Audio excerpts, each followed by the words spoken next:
हिंदी की सुविख्यात कवियत्री महादेवी वर्मा के नाम हाउस टैक्स का नोटिस का मामला तूल पकड़ता जा रहा है। गौर करने वाली बात यह है कि महादेवी वर्मा के निधन के 30 साल बाद ये नोटिस जारी हुआ है। सुविख्यात कवियत्री महादेवी वर्मा को आखिर कौन नहीं जानता।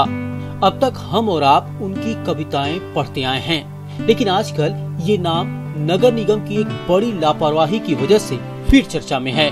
मामला दरअसल ये है कि महादेवी वर्मा के निधन की 30 साल बाद नगर निगम ने उनके नाम हाउस टैक्स का नोटिस भेजा है और इसी नोटिस को लेकर संस्कृति कर्मियों में गहरी नाराजगी देखने को मिल रही।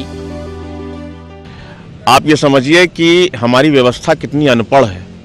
उसको ये भी नहीं पता कि महादेवी जी हैं या नहीं हैं। उनको गए 31 वर्ष हो गए और सबसे दुखद ये है कि ये प्रयाग की सरस्वती का अपमान है। गंगा यमुना की त्रिवेणी में जो सरस्वती थी वो महादेवी ही तो हैं। ये अजीब करतूत नगर निगम इलाहाबाद की है, जहां टैक्स विभाग के अधिकारियों ने बड़ी लापरवाही दिखाते हुए स्वर्गवासी महादेवी वर्मा के नाम हाउस टैक्स की वसूली का 48,000 का नोटिस भेज दिया।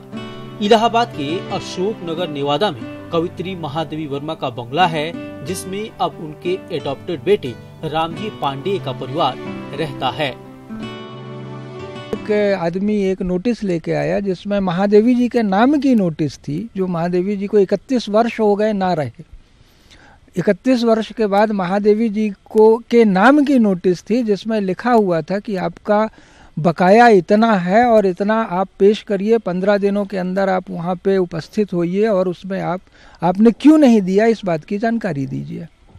तो ये एक तरह से बहुत हास्यास्पद चीज़ है कि महादेवी जी को ना रहे 31 साल हो गए और आवेदन लगने के बाद भी आज नगर निगम इस तरह की नोटिस भेज रहा है जो किसी भी आदमी को तकलीफ दे होगी।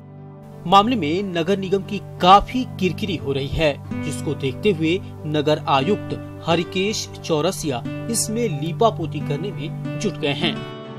मेरी इस संबंध में मुख्य कर निर्वहण अधिकारी से तुरंत बात हुई, तो चूँकि उस मकान का जो मूल ओनर है वो महादेवी वर्मा जी रही हैं, वो चूँकि उनकी मृत्यु हो गई है तो उनसे तुरंत बात हो गई है। वो त्रुटिपूर्ण नोटिस जारी हुई थी जिसको उन्होंने निरस्त कर दिया। खैर, नगर निगम की बड़ी लापरवाही चर्चा में आने के बाद नोटिस को रद्द कर दिया गया है और जांच के बाद नोटिस जारी करने वाले अधिकारी पर कार्रवाई हो सकती है। Sarvesh Dubey, ETV news, Allahabad.